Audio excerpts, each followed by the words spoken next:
So I want to talk about power, the feeling of the power as an emotion. And not the kind of power most people think about. It's not control or dominance or getting your own way. What I want to talk about is what power actually is, and more importantly, what it isn't. Because most of us spend our entire lives chasing power and control. And in doing so, we create the issues over and over again that we don't end up feeling powerful at all. So when we feel the need to chase power, what are we actually chasing? Now, you might think it's confidence, maybe success. You might say control over your life or your emotions or even other people. But underneath all of that, what we're really chasing is a feeling. It's a feeling of power that we're after. And because that feeling makes us feel pleasant, we keep chasing it. So overall, the problem with that is that it's not the same as being powerful. It's just feeling powerful, not actually being powerful. So in a sense, it's a reaction or a habitual pattern. Because when we chase power, what we're actually doing is trying to escape the feeling of powerlessness. But not trying just to escape the unpleasant emotions as well that come with that. We're trying to do both. So every time we maybe try to dominate conversation, every time you try to prove yourself, maybe every time you try to be right, or every time you need validation, we're not actually expressing our power. We are reacting to a moment where internally something feels threatened and uncertain or small within us. So what we call power is actually just a response to discomfort. And this is why this supposed power never actually lasts. Because if our sense of power comes from what's happening on the outside, then it will always come and go. So if someone agrees with you, you'll feel powerful. If someone challenges you, you lose your power. If things go your own way, you feel in control. And if they don't, you feel shaken or you feel out of control. And that's not true power. That's what I call fraudulent or conditional power. So real power has nothing to do with controlling outcomes. Real power really is how you respond internally and then externally when you don't feel powerful at all. This is the part that most of us avoid.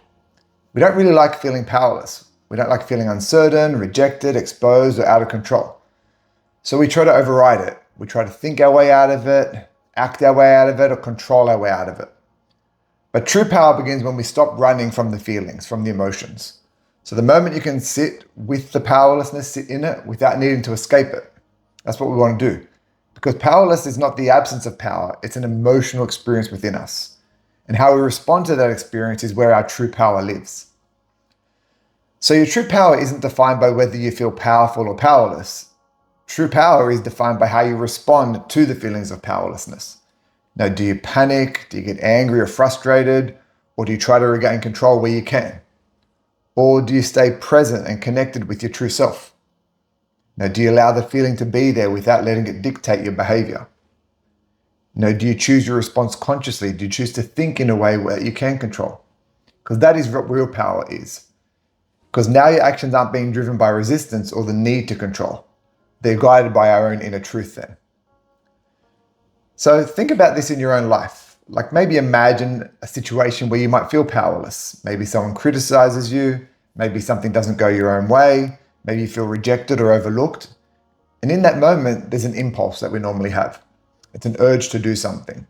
Maybe to defend ourselves, maybe to attack, to withdraw, a sensation to chase power. But that impulse isn't power. That's a mind's response to chasing it. That's your mind trying to restore a sense of control as quickly as possible. But if you can pause even for a second and become aware of that feeling and allow it to be, and then become aware of that impulse without acting on it, then you create some space.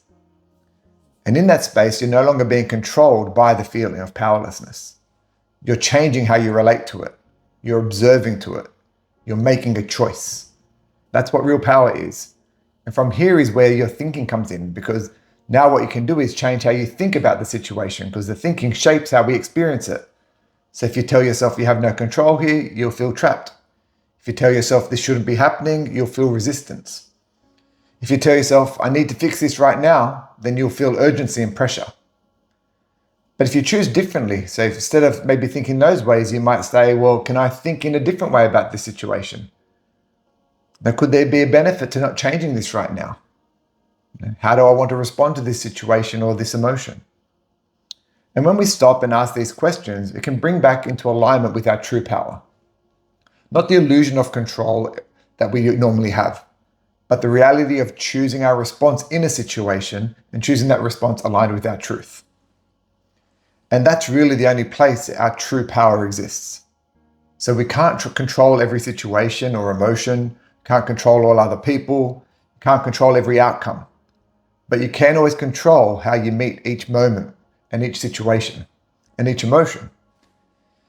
And how we cope with the feeling of powerlessness overall, because coping is not about avoiding the feeling. It's about relating to it in a different way that doesn't create more suffering for us. So most of us attempt to cope by escaping, distracting, controlling, avoidance, overthinking. But these strategies really just keep us stuck. They reinforce the idea that feeling powerlessness is something to get rid of. So true coping looks a little bit different though. It looks like allowing the feeling to be there without resistance. It looks like grounding ourselves at the present moment and shifting our perceptions. So it looks like not needing the feeling to go away in order to feel okay. And from that place, the feeling starts to lose its grip and true power starts to emerge. Not because we're forcing true power, but because we're allowing it to rise within us, where it comes from. And what remains is our true self and our presence and choice. And that's a calm, steady awareness that's not dependent on the circumstances. And that's really where our true power is. So instead of asking, how do I become more powerful? A better question is, how do I respond when I don't feel powerful? Because that's the moment that defines how you deal with anything. So anyone can feel powerful when things are going their way, and anyone can feel confident when they're in control.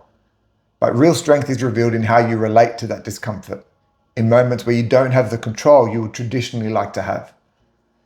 So the next time you notice yourself chasing power, maybe pause for a moment and ask yourself, what am I actually feeling right now?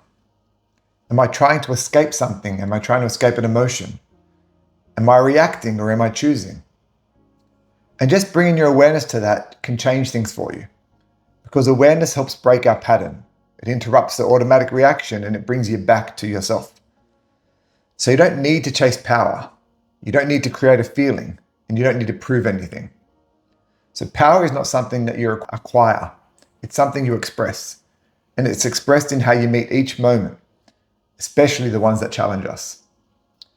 So stop chasing the feeling and stop trying to control everything. And start paying attention to how you respond, because that is where your true power has always been.